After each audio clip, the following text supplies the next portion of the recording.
अभी जब मैं अपने निवास पर बैठा हुआ था तो वहां कुछ लोग मुझसे मिलने के लिए गए और उन्होंने कहा कि आप लोग जो यहाँ सत्संग कर रहे हैं ये कौन सी कथा है। चूंकि दुनिया के अधिकांश लोग कथा के बारे में तो जानता है लेकिन सत्संग के बारे में नहीं जानता है। तो उन्होंने मुझसे प्रश्न किया कि आप किस परंपरा से जुड़े हुए। मैंने कहा सदगुरु कबीर साहब की परंपरा से। तो कहा यहाँ जो हो रहा है ये कौन सी कथा हो रही है। तो मैंने कहा कि आप किस किस कथा का नाम जानते हैं। तो उन्होंने कहा कि मैं शिव कथा जानता हूँ, मैं राम कथा जानता हूँ, मैं ब्रह्म पुराण की कथा जानता हूँ, मैं भागवत पुराण की कथा के बारे में सुना हूँ। मैंने कहा आप राम की कथा के बारे में जानते हैं, शिव की कथा के बारे में जानते हैं, कृष्ण की कथा के बारे में जानते हैं, ब्रह्म की कथा के बारे में जानते हैं। जरा यह बताइए कि आप अपनी कथा के बारे में जानते हैं कि नहीं जानते हैं। एक बात याद रखिए कि पूरी दुनिया का कथा जानने के बाद हो सकता है कि थोड़ी देर के लिए मेरा मन संतुष्ट हो, अच्छा लगता हो, लेकिन आप अपने जीवन की व्यथाओं को समाप्त करना चाहते हैं। व्यथा मैंने समझते हैं ना, व्यथा मैंने दुख। व्यथा का मतलब परेशानी, व्यथा का मतलब पीड़ा, व्यथा का मतलब विषाद, व्यथा का मतलब दुख, व्यथा का मतलब संकट। इस धरती पर कोई भी मनुष्य अपने जीवन की व्यथाओं को अंत करना चाहता है तो उसे दुनिया भर की कथा को छोड़ करके अपनी कथा को सुनना होगा, अपनी कथा को समझना होगा, तभी अपने जीवन की व्यथाओं को वह अंत कर सकता है।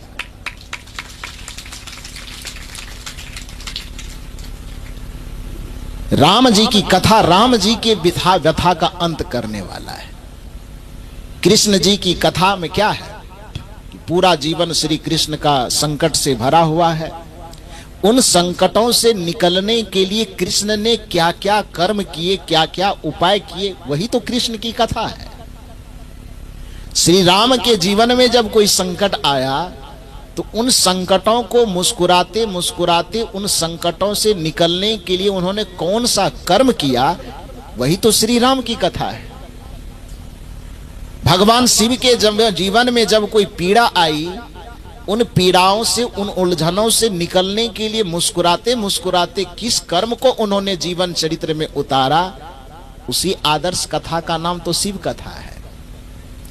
तो मुझसे सवाल किया गया कि आप लोग जो करते हैं वो कौन सी कथा करते हैं। तो मैंने कहा कि यदि आप मोटे तौर पर समझे तो ये प्रत्येक मनुष्य की अपनी कथा है और प्रत्येक अपने मनुष्य के अपनी कथा को सदगुरु कबीर साहब की भाषा में ज्ञान कथा कहा जाता है, धर्म कथा कहा जाता है। धर्म कथा और ज्ञान कथा को किसी विशेष नाम की आवश्यकता नहीं है, क्योंकि ज्ञान सार्वभौमिक चीज है।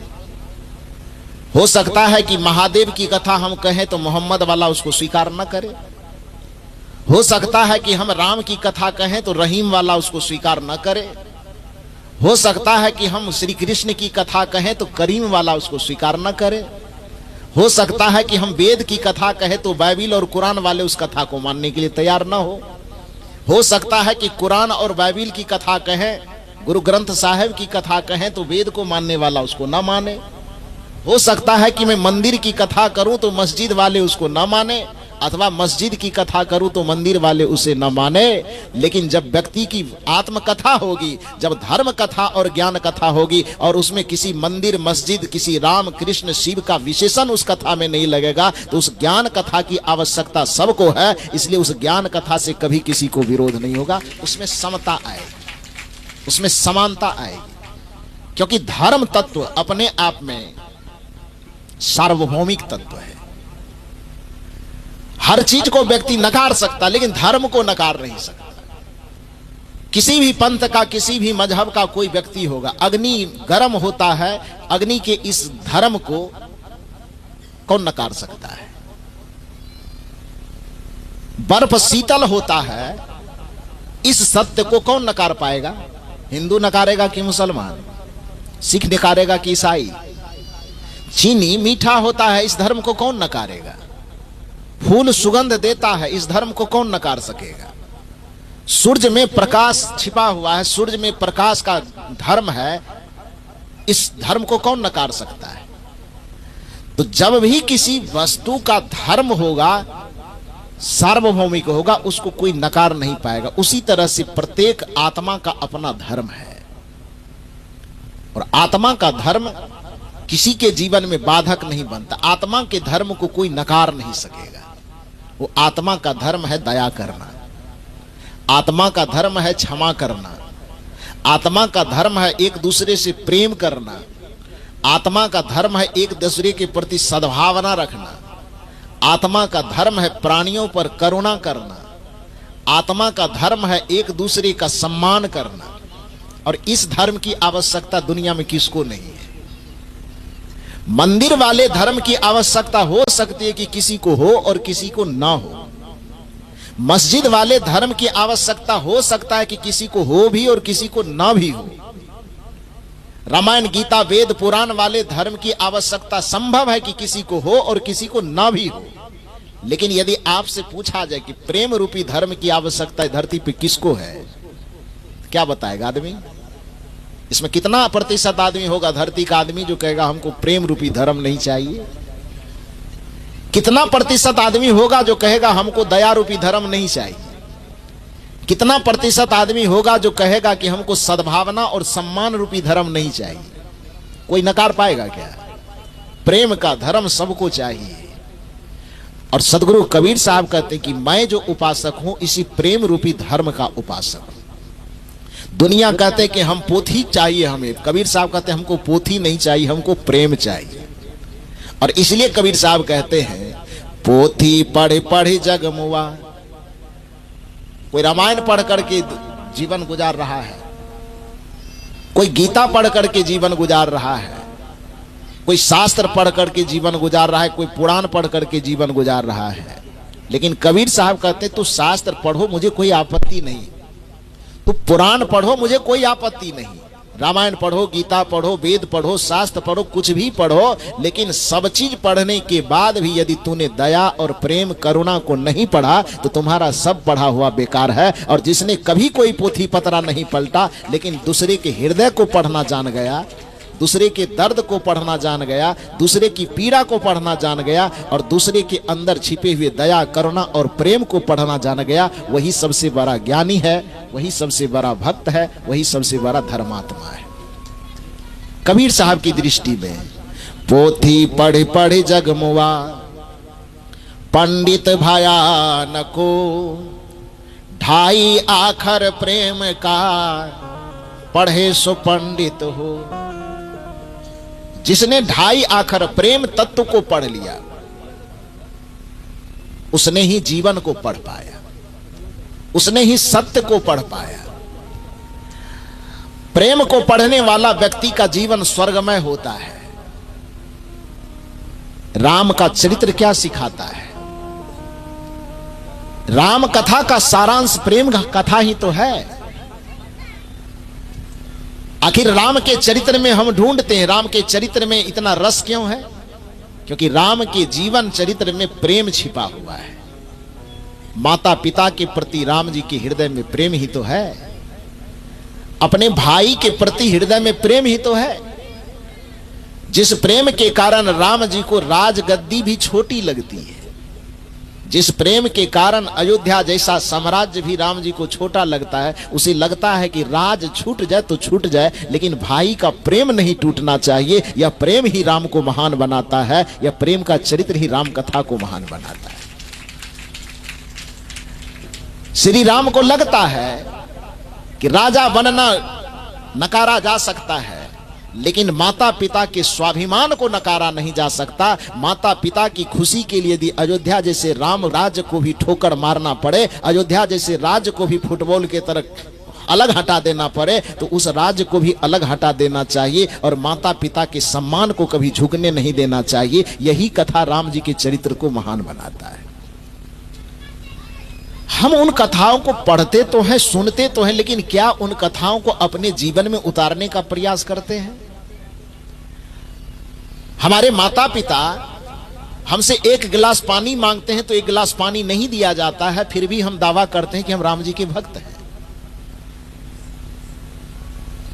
हमारे माता पिता दरवाजे पर पानी के लिए, दवा के लिए, हवा के लिए छटपटाते हैं, उनके दवा पानी का हम ख्याल नहीं करते हैं और केवल मंदिर में जाकर के हम ये दावा करते हैं कि हम भगवान के भक्त हैं। कबीर साहब कहते हैं आपके भक्त होने पर मुझे शक हो रहा है, आपके पूजा पर मुझे शक हो रहा है, आपके पाठ पर मुझे शक हो रहा है कि कहीं आप भगवान की भक्ति, चूंकि भगवान की भक्ति क्या सिखाती है? दो चरित्र आप अपने सामने में रखिए, एक रावण का चरित्र, एक राम का चरित्र। और यदि राम के चरित्र को आप धर्म के रूप में देख रहे हैं तो स्वाभाविक है कि आप रावण के चरित्र को अधर्म के रूप में देखिएगा, क्योंकि दोनों एक दूसरे के विपरीत है।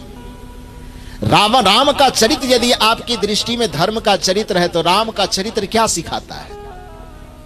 प्रातः काल उठी के रघुनाथा, मात पिता गुरु ना वही माथा।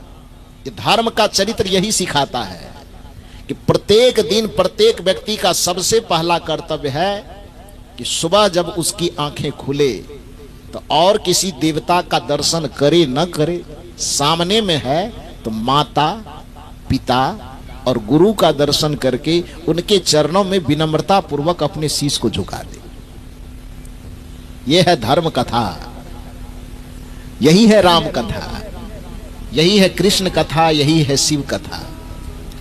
शुरुआत अपने जीवन की, शुरुआत अपने सूर्योदय की आप इस बात से करें कि माता पिता गुरु के चरण में अपने शीश को विनम्रता पूर्वक झुकावे, और केवल दिखावा के लिए न झुकावे, हृदय सहित झुकावे, सम्मान पूर्वक झुकावे। ऐसा नहीं कि सुबह शाम तो माता पिता के चरण में माथा झुका दिए और यदि खाना खिलाने की बारी आए तो थाली आगे में खिसका दिए। प्रेम से नहीं दे रहे हैं। प्रेम से यदि आप नहीं खिलाएंगे तो अमृत भी आप खिलाएंगे तो वो घास भूसा से ज्यादा कुछ नहीं है। और सूखी रोटी भी खिलाएंगे, आदर और प्रेम के साथ किसी को खिला रहे हैं, वो 56 प्रकार के भोजन से ज्यादा बड़ा चीज। एक कहानी में आपसे कहूं, जब श्री राम जी लंका विजय करके अयोध्या लौटे तो अयोध्या में आने के साथ माता कौशल्या का हृदय तो एकदम खिलखिला उठा कि मेरा पुत्र आ रहा है। आज सूचना मिली कि आज ही आ रहे हैं, तो माता कौशल्या का हृदय खिलखिला उठा प्रसन्नता से। तो आज मां सोच रही है कि 14 वर्ष के बाद मेरे बेटे मेरे सामने होंगे तो बहुत अच्छा अच्छा भोजन बना करके उसे खिलाऊंगी। और यह सोच करके माता कौशल्या अपने से रसोई में जाकर के अच्छे अच्छे व्यंजन बना रही। कहा जाता 56 प्रकार के भोजन बनाई। अब 56 बनाई कि 28 बनाई, लेकिन बहुत बनाई। और बहुत प्रकार के भोजनों को बनाने के बाद जब राम जी आए तो उसके आगे में बहुत सारी थालियां परोस दी गई, छोटी छोटी। अब बहुत चीज बना है तो थोड़ा थोड़ा ही तो कोई खाएगा। अब राम जी का पेट कोई कुंभकर्ण के जैसा तो होगा नहीं कि पूरे कुटकी डांगे हुलहुली का सारा सामान खा जाएगा। वो कुंभकर्ण ही खा सकता है, राम जी कैसे खाएंगे? तू तो थोड़ा सा खाएंगे। तो छोटे छोटे कटोरियों में लगा करके हर एक प्रकार का व्यंजन आगे में परोसा गया। माता कौशल्या बड़ी खुश है कि आज अपने हाथ से हम भोजन बनाए हैं, राम जी के सामने परोसेंगे। राम जी थोड़ा थोड़ा ही सही लेकिन चखेंगे। बहुत दिन से जंगल में पता नहीं कैसे खाया होगा, क्या खाया होगा। माँ की चिंता तो यही होती है अपने बेटे के लिए। स्त्री के दो रूप जो मानव के जीवन में बड़ा महत्वपूर्ण होता है, एक पत्नी का और एक माँ का। लेकिन नीतिविद ने पत्नियों को मांग से थोड़ा सा दर्जा नीचे किया और नीतिविद ने कहा कि किसी व्यक्ति के पास में दो स्त्री खड़ी हो तो यह पहचानना बड़ा यदि मुश्किल हो रहा हो कि इसमें उसकी माँ कौन है, इसमें उसकी पत्नी कौन है, तो उसके पहचान को उन्होंने एक तरीका दिया। हो सकता है कि उम्र से पता न चले कि माँ कौन है पत्नी कौन है, तो नीतिविद ने कहा कि व्यवहार में एक चीज झलक मिल जाए तो पता कर लेना कि इसमें मां कौन होगी, पत्नी कौन होगी। कहा कौन सा व्यवहार? तो नीतिविद ने कहा कि किसी आदमी के भूखे प्यासे किसी जगह से आने पर, दिन भर कहीं काम किया, बाजार में, मार्केट में या और कहीं, दिन भर थके हारे परिश्रम करके आने पर जब दरवाजा पर पहुंचे और सामने में दो स्त्री खड़ी हो, जो उस व्यक्ति के चेहरे को देख करके सबसे पहला सवाल यह करे कि पानी पिया कि नहीं, खाना खाया कि नहीं, इतना मुरझा कैसे गया, यह शब्द जिसके मुख से निकले समझ लेना कि वह माँ है। और जिसके सामने आने पर सबसे पहला सवाल यह निकले कि आज आपने कमाई कितना किया है, आपका पैकेट कितना बड़ा हो गया, इस सवाल से जो जूझे तो समझ लेना चाहिए कि वह पत्नी होगी। व्यवहार में यह फर्क बताया। हालांकि सब ऐसे नहीं होते हैं, लेकिन नीतिविद पता नहीं हुए एक निर्धारित करने के लिए, एक चिन्ह देने के लिए बताया कि जो किसी व्यक्ति के चेहरे को देख करके केवल उससे यह पूछे कि दिन भर खाना खाया कि नहीं खाया, पानी पिया कि नहीं पिया, वो जरूर मां होगी। और जिसकी दृष्टि पैकेट पड़ जाए, थैले पड़ जाए, कमाई पड़ जाए, कमाई के बारे में सवाल करे, समझ लेना कि वो पत्नी होगी।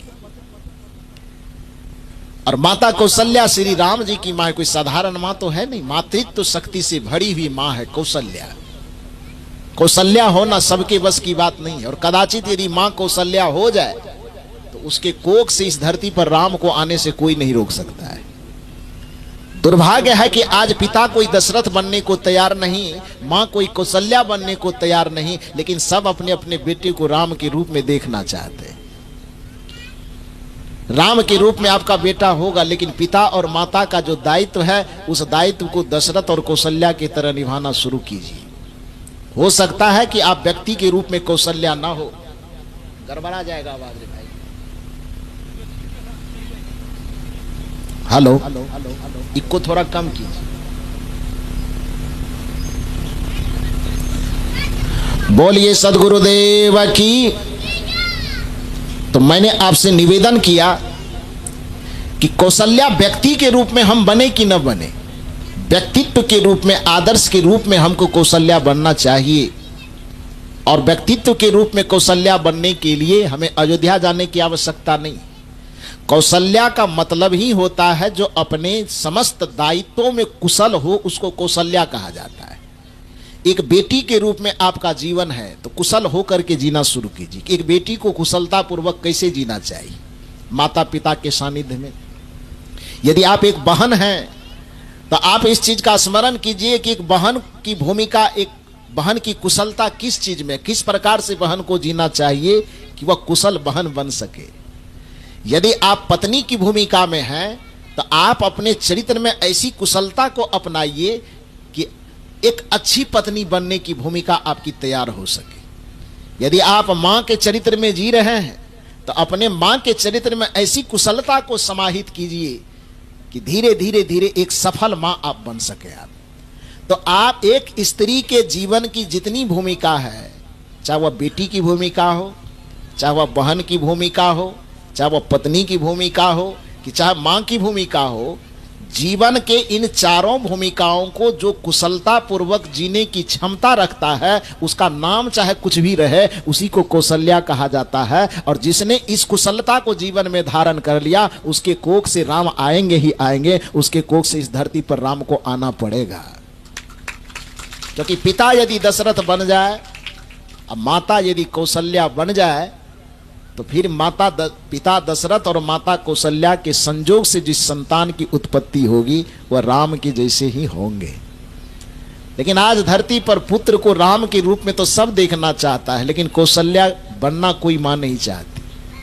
इसलिए नीतिविद कहते हैं, कलयुग बैठा मार कुंडली, जाऊं तो मैं कहां जाऊं, अब हर घर में रावण बैठा, इतने राम कहां से लाऊं। दोष देता है आदमी कलयुग को। कोई युग खराब नहीं होता, कोई समय खराब नहीं होता, कोई दिन खराब नहीं होता है, व्यक्ति का आचरण खराब होता है, व्यक्ति का कर्म खराब होता है, व्यक्ति का चाल चलन विचार और व्यवहार खराब होता है। जिस दिन व्यक्ति का चाल चरित्र, जिस दिन व्यक्ति का आचरण और कर्म सुधर जाए वही दिन सतयुग है। और जिस दिन व्यक्ति का कर्म आचरण चाल चरित्र विचार व्यवहार और संस्कार बिगड़ जाए वही कलयुग है। जिस व्यक्ति में सात्विकता बढ़ने लगे समझ लेना कि वह व्यक्ति आज भी सतयुग में जी रहा है। और जिस व्यक्ति में तामसिकता बढ़ने लगे, जिस परिवार में तामसिकता बढ़ने लगे, जिस समाज में तमस गुणों का प्रादुर्भाव होने लगे, समझ लेना चाहिए कि उस व्यक्ति में, उस परिवार में, उस समाज में कलयुग का प्रवेश हो रहा है। जिस व्यक्ति में सत्य आने लगे, दया आने लगे, क्षमा आने लगे, प्रेम आने लगे, करुणा आने लगे, तो समय कोई भी रहे, युग कोई भी रहे, समझ लेना चाहिए कि इस व्यक्ति के जीवन में सतयुग का प्रवेश हो रहा है। तो अपने जीवन में सात्विक कर्मों को अपनाना, सात्विक आचरण को अपनाना, सात्विक विचारों को अपनाना, सात्विक संस्कारों को अपनाना ही अपने जीवन में सतयुग को उतारना है। किसी के जीवन में खान पान का कोई विचार नहीं है, रहन सहन का कोई विचार नहीं, बोलने चालने का कोई विचार नहीं है, जीवन जीने का कोई विचार नहीं है, तो चाहे वह व्यक्ति किसी भी युग में जी रहा हो फिर भी वह कलयुग में ही जी रहा है। किसी भी समय में जी रहा हो फिर भी वह कलयुग में जी रहा है। तो इसलिए आदमी समय को दोष देता है कि कलयुग बैठा मार कुंडली। ये कलयुग कोई कुंडली मार करके नहीं बैठा हुआ है, व्यक्ति का बुरा कर्म कुंडली मार करके बैठा हुआ है। लेकिन फिर भी भजन बनाने के लिए लोगों ने बनाया, कलयुग बैठा मार कुंडली, जाऊं तो मैं कहां जाऊं, अब हर घर में रावण बैठा, इतने राम कहां से लाऊं। तो इतने राम कहां से लाऊं, ये सवाल जो आपके मन में दोहरा रहा है, तो यह मंच आपको एक संदेश देता है। कदाचित इस संदेश को आप समझ सकें और अपना सकें। वह संदेश है, यदि आपके मन में सवाल है कि आज इतने राम मैं कहां से लाऊं, तो उसका एक ही उपाय है कि जिस दरवाजे से होकर के, जिस मातृत्व शक्ति से होकर के, जिस पिता के संजोग से इस धरती पर राम आते हैं, सबसे पहले उस माता और पिता को कौशल्या और दशरथ के रूप में जीवन जीना शुरू कर देना चाहिए, तो शायद बहुत सारे राम आ जाएंगे। लेकिन ऐसा तो हम करते नहीं। खैर जो भी हो, मैंने कहा कि माता कौशल्या निश्चित ही अपने जीवन चरित्र आचरण में बड़ी कुशलता पूर्वक जी होगी, तो उसका मातृत्व कितना प्रिय होगा, कितना उन्नत होगा, ये आप सोच ही सकते हैं। वह माता कौशल्या राम जी के आगमन पर बड़ा खुश हो रही है। जब एक साधारण माँ बेटे के वियोग में दुखी हो सकती है और उसके मिलन पर खुश हो सकती है, तो फिर माता कौशल्या क्यों नहीं विरह में रोएगी, और आगमन होगा, मिलन होगा तो प्रसन्नता का क्या ठिकाना। तो इस ख्याल में कि पुत्र आएंगे तो उसके लिए अच्छे अच्छे भोजन बना रही है, बनाई। जैसे ही सामने आई तो सबसे पहले माता कौशल्या ने कहा, और बातचीत बाद में, पहले मुंह हाथ धो, बैठो, खाना खाते हुए जो बात करना है बातचीत भी करो और भोजन भी करो। तो माता की आज्ञा पाकर के श्री राम जी गए, अपना पैर हाथ बढ़िया से धोए, सामने में बैठे, माता थाली में 56 प्रकार की भोजन परोस करके लाई, सामने में दी। छोटे छोटे बर्तनों में थोड़ा थोड़ा ही भोजन था। श्री राम जी उसमें से लेते हैं, एक चम्मच थोड़ा सा उठाते हैं, चखते हैं, फिर चम्मच को रख देते हैं, फिर दूसरा उठाते हैं, चखते हैं, फिर रख देते हैं। जिस बर्तन को, जिस भोजन को चम्मच में माता ये श्री राम जी उठाते हैं, तो उठाते देख करके माता को बड़ी खुशी होती है कि पता नहीं ये प्रिय लगे, तो खुश होती है। लेकिन जैसे ही चख करके फिर उस सामान को रख देती है, तो माता को बड़ा भीतर से पीड़ा होती, पता नहीं ठीक नहीं बना क्या। इसलिए राम जी खाने, हम तो खाने के लिए बनाए हैं और खा नहीं रहे बल्कि चख चख करके रखते जा रहे हैं। तो जिसने मेहनत से भोजन बनाया हो और खाने वाला स्वाद ले ले करके ना खाए, तो खाना बनाने वाले को कैसा लगेगा, कैसा लगेगा? बोले ना बोले लेकिन भीतर से लगेगा पता नहीं ठीक बना है कि नहीं बना है, खा नहीं रहे हैं। सामने जिसके लिए भोजन बनाया गया यदि स्वाद ले लेकर के खा ले, तो बनाने वाले को बड़ी संतुष्टि होती कि आज मेरा मेहनत सफल हुआ। तो एक तो 14 वर्ष के इंतजार, अपने से भोजन बनाई और श्री राम जी उसको एक चम्मच से लेते हैं, चख करके फिर रख देते हैं। तो उस चख करके जैसे ही रखते हैं चम्मच को, माता कौशल्या बड़ा चिंतित हो जाती, पता नहीं ठीक बना कि नहीं बना। लेकिन सब चम्मच को चखते चखते जब रखते जाते हैं, खा नहीं पाते हैं राम जी, तो माता कौशल्या अंत में पूछ बैठती है कि बेटा एक बात पूछूं, ये भोजन तुम खा नहीं रहे हो, ग्रहण नहीं कर रहे हो, बताओ जरा सा कि भोजन बढ़िया नहीं बना है क्या? तो श्री राम जी मुस्कुरा करके कहते, मां आपके हाथ से बनाया हुआ भोजन ठीक बना है कि नहीं बना, ये तो सवाल ही बेकार है। आपके जैसी मां के हाथ से यदि किसी को जहर भी मिल जाए, शायद वह जहर भी तीता न लगे, वह जहर भी अमृत से ज्यादा मीठा लगे, अमृत भी अमृत से ज्यादा स्वादिष्ट लगे। मां के हाथ का बना हुआ भोजन तो वैसे भी दुनिया के हर एक बच्चे को प्रिय होता है, लेकिन आप कौशल्या हो, मेरा नाम राम है, तो आपके हाथ से बना हुआ कोई भी भोजन होगा वह अप्रिय नहीं हो सकता, उसमें एक अजब स्वाद होगा। तो यह सवाल बेकार है कि ये स्वादिष्ट बना है कि नहीं बना है। तो फिर माता कौशल्या ने पूछा कि यदि स्वादिष्ट बना ही है तो फिर थोड़ा थोड़ा चख करके रखते क्यों जा रहे हो? यहां पर सुनिए श्री राम जी क्या कहते हैं। श्री राम जी कहते हैं कि देखो मां के हाथ का बना हुआ हर एक भोजन स्वादिष्ट तो होता है, लेकिन 14 वर्ष जंगल में रहने के दरमियान जब मैं जंगल में भटक रहा था तो भटकते भटकते मुझे माता सबरी का दर्शन हुआ था। और माता सबरी चूंकि जंगल में रहने वाली एक सन्यासिनी थी, आपके तरह राज वैभव उसके पास नहीं था, 56 प्रकार भोजन बनाने की उसके पास व्यवस्था नहीं थी। उसके बावजूद भी एक मातृत्व हृदय से भरा हुआ उसके कुटिया पर जब हम गए तो वह हमको भोजन करवाने के लिए दौड़ करके जाती है जंगल में, और वहां पर जाकर के बैर लाती है चुन चुन करके, और वह बैर चुन चुन करके लावे, उसमें भी अच्छा स्वाद उसमें है कि नहीं है उस चीज को जांचने का उसके पास तो कोई थर्मामीटर नहीं था।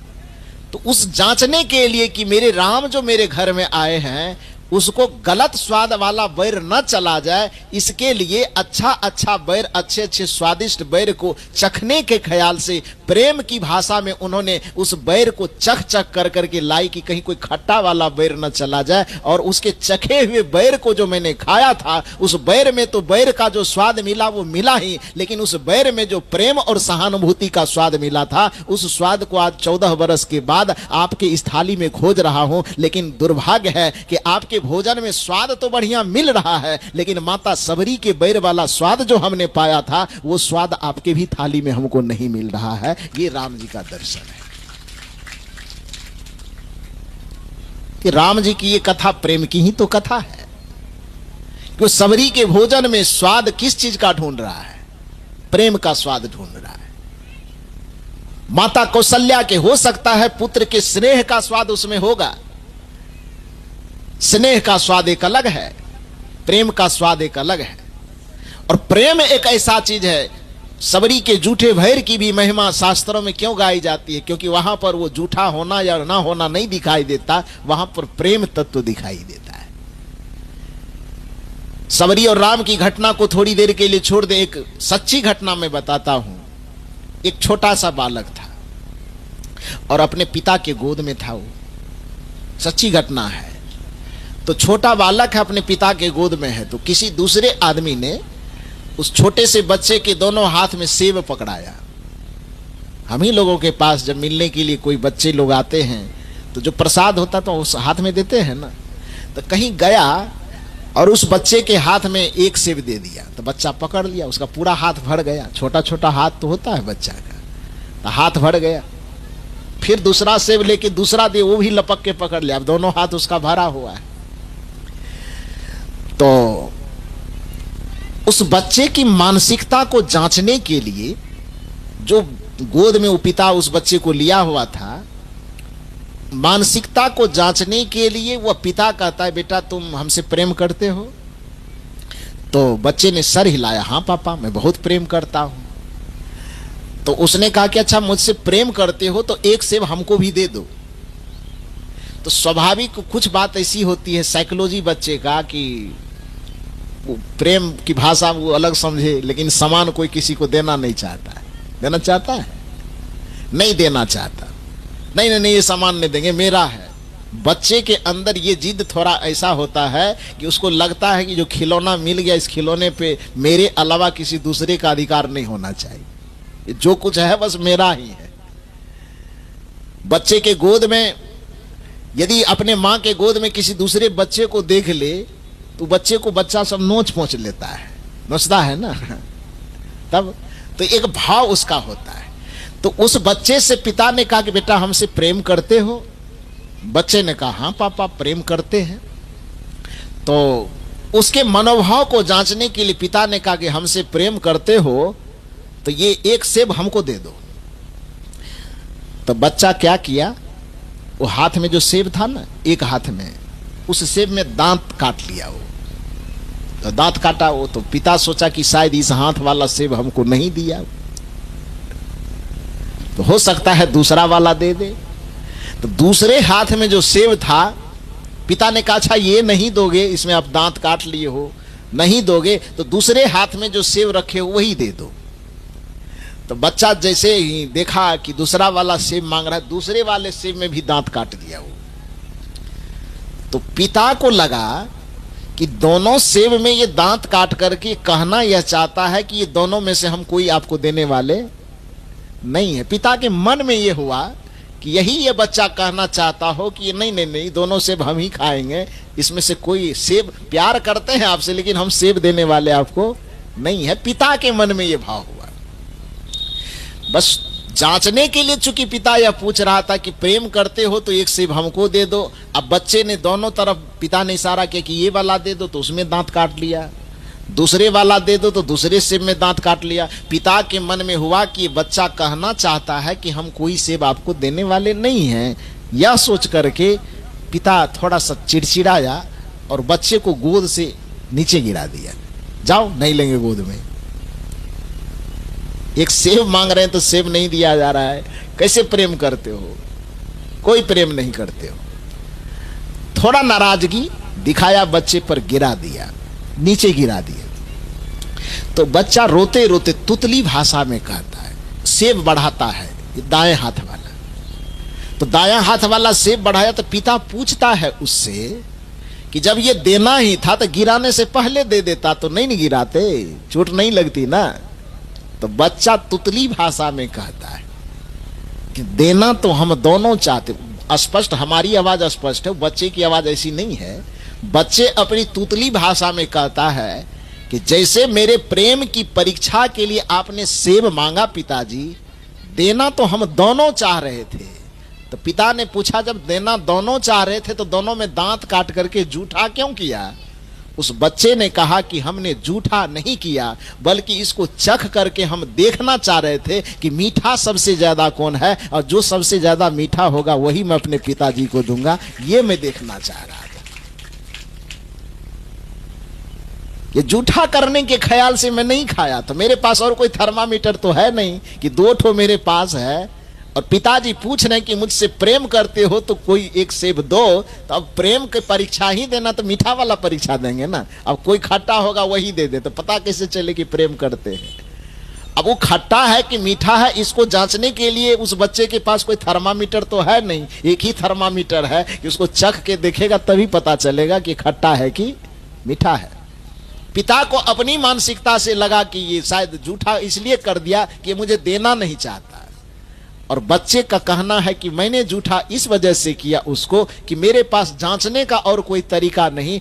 आपसे मैं प्रेम करता हूं कि नहीं करता हूं यह बताने के लिए आपको कोई मैं मीठा फल देना चाहता था, लेकिन उसमें मीठा को मैं जांचूं कैसे? तो एक ही उपाय था कि मैं चख करके देख लो कि दोनों में से सबसे ज्यादा मीठा कौन है, और जो सबसे ज्यादा मीठा लगे दायां हाथ वाला मीठा है, यही लीजिए, यही मैं आपको देना चाहता था।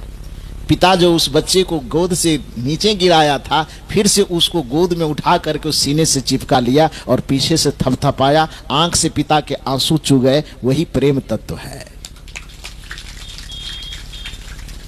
तो प्रेम सामग्री में नहीं होता, प्रेम एक भाव में होता है। और इस यह प्रेम रूपी धर्म दुनिया के हर एक मनुष्य को चाहिए। केवल मनुष्य को नहीं चाहिए, जानवर आपके दरवाजे पे रहता उसको प्रेम नहीं चाहिए। पिंजरे में बंद पक्षी होता है, जो आसमान में उड़ने वाला पक्षी है, वह आपके घरों के पिंजरे में रहना स्वीकार कर लेता है। कौन चीज के कारण? प्रेम के कारण ना। जो कुत्ता सड़कों पर घूम करके आजादी महसूस कर सकता है, वह कुत्ता आपके दरवाजे पर जंजीर में बैठ करके रहना पसंद करता है। किस चीज के कारण? कदाचित जंजीर से खोल भी दे तो भी वह आपके दरवाजे से नहीं जाना चाहता। तो गले से आपने कड़ी वाला जंजीर तो खोल दिया, लेकिन यदि आप उस कुत्ते को प्रेम दे रहे हैं तो आपके प्रेम की जंजीर को तोड़ नहीं पाएगा। प्रेम आदमी की बात तो छोड़िए, चाहे वह पशु हो, चाहे पक्षी हो, चाहे जानवर हो, चाहे कीड़े हो, मकोड़े हो, दुनिया में हर कोई प्रेम का भूखा हुआ है। और इसी प्रेम की कथा को जीवन में धारण करने के लिए कबीर साहब बताते हैं कि इस प्रेम को यदि तू अपना लो तो दुनिया के पशु पक्षी आदमी जितने भी है वो तुम्हारे हो जाएंगे, और इससे सबका जीवन लोक मंगलकारी होगा, सबका जीवन सुख से भर जाएगा। मरने के बाद किसी को स्वर्ग मिले न मिले ये कौन देखा है, लेकिन जीते जी यदि अपने जीवन को स्वर्गमय बनाना चाहते हैं तो सदगुरु कबीर साहब के इस धर्म को, सदगुरु कबीर साहब के इस भक्ति को समझना होगा।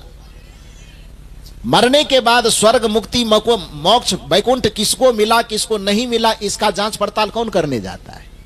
लेकिन जीते जी आपका जीवन स्वर्ग है कि नरक है, इसका जीते जी इस धरती पर आप स्वर्ग में जी रहे हैं कि नरक में जी रहे हैं, यह आपके जीवन को देख करके पता चलता है। मरने के बाद स्वर्ग मिले न मिले इसकी परवाह करना छोड़ करके अपने जीवन को यदि आप स्वर्ग बनाना चाहते हैं, अपने जीवन को सुखी बनाना चाहते हैं, तो उसके लिए आपको अपनी कथा पढ़नी पड़ेगी। और आपकी अपनी कथा क्या कहती है? मृदुबानी सुंदर बरताव, ये प्रत्येक व्यक्ति की कथा है। मृदुबानी सुंदर बरताव सभी गुणों की खान है, प्रेम की गंगा बहे जहां पर वह घर स्वर्ग समान है। प्रत्येक व्यक्ति की यह कथा है कि मृदुवाणी, उनकी वाणी मीठी हो, इसकी जरूरत धरती पर किसको नहीं है? बताइए तो, राम वाले को कि कृष्ण वाले को कि कबीर वाले को कि शिव वाले को, किसको नहीं है? वाणी प्रत्येक आदमी की मीठी हो, इसकी जरूरत दुनिया में किसको नहीं है? हिंदू को जरूरत नहीं है, मुसलमान को जरूरत नहीं है, सिख को जरूरत नहीं है, ईसाई को जरूरत नहीं है, स्त्री को जरूरत नहीं है, पुरुष को जरूरत नहीं है। ये धरती के जितने मनुष्य हैं, संपूर्ण मनुष्य को मीठी वाणी की जरूरत है। मृदुवाणी सुंदर बर्ताव, एक दूसरे के साथ सुंदर व्यवहार करना, इसकी जरूरत किसको नहीं है? सबको है कि नहीं? मृदुवाणी सुंदर बर्ताव सभी गुणों की खान है, प्रेम की गंगा बहे जहां पर वह घर स्वर्ग समान है। जिस घर में एक दूसरे आदमी के बातचीत से मीठापन निकले, मीठी वाणी के साथ एक दूसरे से बात करे, कोमल वाणी के साथ एक दूसरे से बात करे, समझ लेना चाहिए कि उस घर में स्वर्ग का पहला कदम उतर चुका है। परिवार में, समाज में, जहां कहीं भी हम एक दूसरे के साथ व्यवहार करें तो अच्छा व्यवहार करें, प्रेम पूर्वक व्यवहार करें, विनम्रता पूर्वक व्यवहार करें, अपने व्यवहार में अहंकार की गंध न आने दें, अहंकार की झलक न आने दें। ये स्वर्ग की दूसरी सीढ़ी है। और जिस व्यक्ति के बीच में हमारा व्यवहार हो रहा हो, उस व्यक्ति के हृदय में प्रेम की तरंग उठे, उस व्यक्ति के लिए हमारे हृदय से, भावना से, कर्म से प्रेम की गंगा प्रवाहित हो, यह स्वर्ग की तीसरी सीढ़ी है। मृदुवाणी सुंदर बर्ताव, मृदुवाणी का मतलब कोमल वाणी, मीठी वाणी। मृदुवाणी सुंदर बर्ताव सभी गुणों की खान है, प्रेम की गंगा बहे जहां पर यह घर स्वर्ग समान है। यही कबीर साहब की प्रेम कथा है, यही सदगुरु कबीर साहब की ज्ञान कथा है, यही सदगुरु कबीर साहब की धर्म कथा है, जो किसी मनुष्य के लिए त्यागने योग्य, किसी के लिए ग्रहण करने योग्य नहीं है, बल्कि धरती के जितने मनुष्य हैं, चाहे वह किसी देश का हो, किसी राज्य का हो, किसी वेश का हो, किसी मत का हो, किसी मजहब का हो, किसी पंथ का हो, किसी संप्रदाय का हो, हर एक मनुष्य को इस चीज की आवश्यकता है। इसलिए सदगुरु कबीर साहब का जो धर्म है, सदगुरु कबीर साहब का जो ज्ञान है, किसी एक व्यक्ति के लिए नहीं, किसी एक पंथ के लिए नहीं, किसी एक मजहब के लिए नहीं, किसी एक राष्ट्र के लिए नहीं, किसी एक राज्य के लिए नहीं, बल्कि धरती पर जितने भी मानव हैं, मानव मात्र के लिए सदगुरु कबीर साहब का ज्ञान उपयोगी है। क्योंकि वह वही बात करते हैं जो मनुष्यता की बात है, वह वही बात करते हैं जो मानवता रूपी धर्म की बातें हैं। मृदुबानी सुंदर बर्ताव सभी गुणों की खान है, प्रेम की गंगा बही जहां पर वह घर स्वर्ग समान है। इसलिए सास बहू के साथ व्यवहार करे तो प्रेम पूर्ण व्यवहार करे, बच्चे यदि माता पिता के साथ व्यवहार करे तो प्रेम पूर्ण व्यवहार करे, पति और पत्नी एक दूसरे के साथ व्यवहार करे तो प्रेम पूर्ण व्यवहार करे, शालीनता के साथ व्यवहार करे, बोले तो थोड़ा नरम होकर के बात करे, अहंकार में तनतना करके एक दूसरे के साथ बात न करे। क्योंकि अहंकार जहां पर होता है वहां पर नरक का वास होता है, और सम्मान और सद्भाव जहां पर होता है वहीं पर स्वर्ग का वास होता है। ऐसा नहीं करने पर यदि व्यक्ति अपनी वाणी में कर्कशता रखेगा, व्यवहार में कठोरता रखेगा, तो फिर वो किसी भगवान की पूजा करे, कोई भगवान उसके ऊपर दया कृपा करने वाला नहीं है। संसार की सारी संपदा को अपने बस में करना चाहते तो सबसे पहला काम कीजिए कि अपने वाणी की कठोरता का त्याग कीजिए, अपने हृदय की कठोरता का त्याग कीजिए और वाणी में थोड़ी सी नम्रता, थोड़ी सी कोमलता लाई। एक उदाहरण मैं दूं आपको कि एक बार ब्रह्मा जी के पास पूरे संसार के लोग पहुंचे। संसार का जो लोगों का प्रतिनिधि होगा वो पहुंचा होगा, देव के प्रतिनिधि, दानव के प्रतिनिधि, और उन्होंने कहा कि संसार में ऐसा है कि अचानक प्रलय आ गया। प्रलय के बाद भयंकर बाढ़, भयंकर पानी आया, जिसके कारण से पूरे संसार में उथल पुथल मच गया। जैसे कहीं पर मान लो कि बाढ़ आ गया, तो बाढ़ आने के बाद किधर पशु मरेंगे, पक्षी मरेंगे, जानवर मरेंगे, कीड़े मकोड़े कितने मरेंगे इसकी कोई गिनती तो है नहीं। अब बाढ़ जब सूख जाए तो जो मरे हुए प्राणी है इधर उधर दुर्गंध करेगा कि नहीं करेगा। तो जहां पर इस तरह की घटना आई थी, बाढ़ का रूपी प्रलय आया था, उस जगह के कुछ लोग ब्रह्मा जी से मिलने गए और ब्रह्मा जी से कहे कि ब्रह्मा जी, ऐसा है कि हमारे नगर में बाढ़ रूपी प्रलय आ गई थी, पूरी गंदगी फैल गई है, पूरे गंदगी को समाप्त करने की क्षमता हम मनुष्यों के पास नहीं है, तो आप कुछ ऐसी कृपा कीजिए कि वो गंदगी, वो प्रदूषण समाप्त हो जाए। तो ब्रह्मा जी ने कहा कि ठीक है, यदि ऐसा है तो हम कुछ कोशिश करते। अब कोशिश करने के क्रम में क्या किए, तो जितना कौवा होता, कौवा समझते हैं ना, पक्षी, उस सब कौवा को ब्रह्मा जी ने आदेश दिया, एक जगह बुलवाया, उस सब कौवा इकट्ठा हुआ। ब्रह्मा जी ने कहा देखो जी, कुटकुट डांगी हुलहुली में बाढ़ की घटना घटी थी और वहां पर भयंकर एकदम प्रदूषण फैल गया है, गंदगी फैल गई है, हुलहुली वाले लोग उसको समाप्त नहीं कर पा रहे हैं, मीटिंग बैठा करके मेरे पास आए हैं, तो जाओ, मेरा आदेश है, कुटकुट डांगी हुलहुली में जितनी गंदगी मिले तुम सब मिल करके उसको साफ कर देना। तो कौओं ने कहा कि अब ब्रह्मा जी आपकी जो आज्ञा होगी वो तो माननी पड़ेगी। सब कौवा आया और वो तो चूंकि सफाई का उसको अभ्यास है कौवा को, तो सब मिल करके जब वो काम करना शुरू किया, धीरे धीरे धीरे धीरे पूरी गंदगी को समाप्त कर दिया।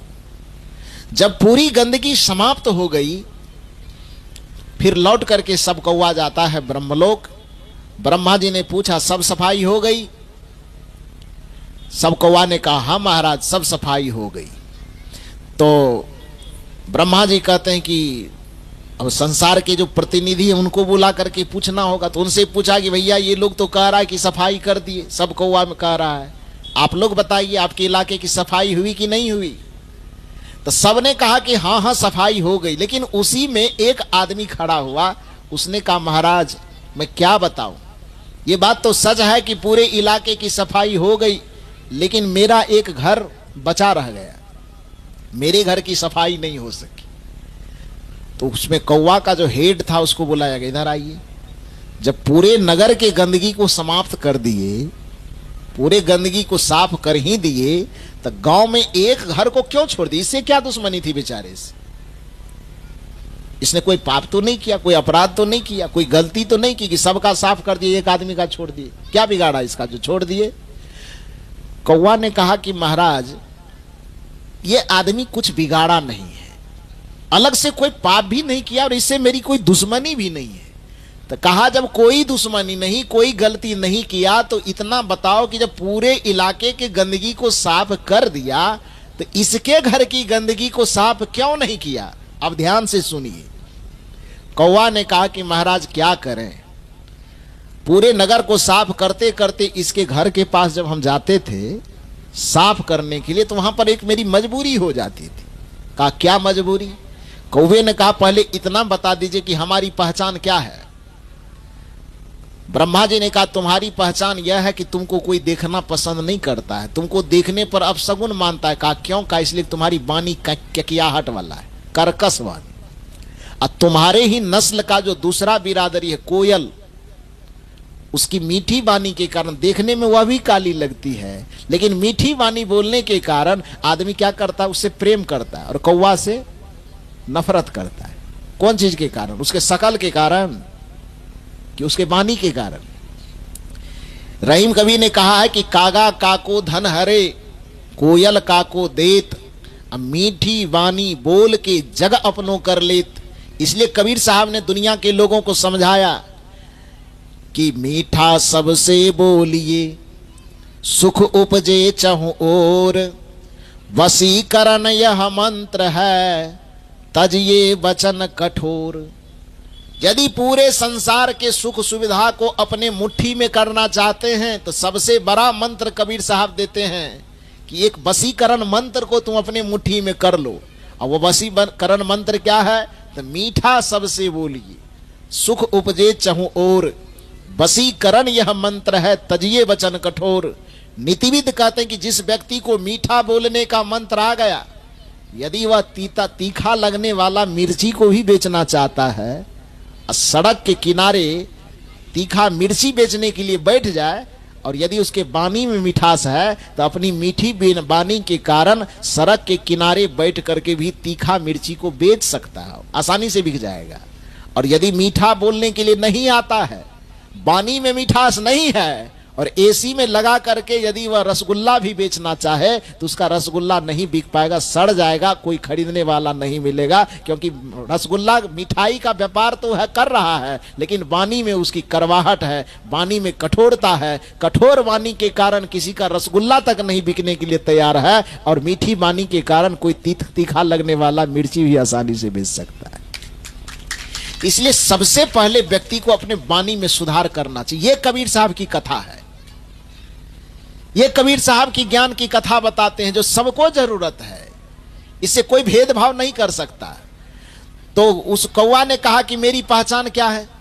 ब्रह्मा जी ने कहा कि तुम्हारी पहचान है कि तुम कठोर बोलते हो, कड़कस, काय काय काय काय करते हो, इसलिए जब भी किसी के घर दरवाजे पे जाते तो आदमी ढेला मार करके तुमको भगा देना चाहते। कौवा ने कहा हाँ यही तो मैं जान रहा हूं कि मेरी पहचान कर्कश बोली के कारण है। काय काय काय काय करते हैं तो कोई भी मेरी आवाज सुनता है, बस जो भी हाथ में मिलता है ढेला लेकर के फेंक दो, भागो, अब शगुन हो जाएगा। उस कौवा ने कहा ब्रह्मा जी मैं यही बताना चाहता हूं कि मैं इस पूरे गांव की सफाई करते करते जब इसके घर में मैं उतरने जाता था, तो इसके घर में जो सास थी, ननद थी, भौजाई थी, देवरानी थी, जेठानी थी, पति थे, पत्नी थे, सब हमेशा आपस में जब भी हम सुबह उतरे कि शाम उतरे, सब आपस में झगड़ा करते करते इतना ककियाता था आपस में कि हमको लगता था कि भैया हम तो ककियाने के कारण कौवा है, हम तो अकेले इसके घर में उतरना चाहते हैं, लेकिन इसके घर में तो 10 ठो कौवा पहले से ककिया रहा है, तो हमको उतरने की क्या जरूरत।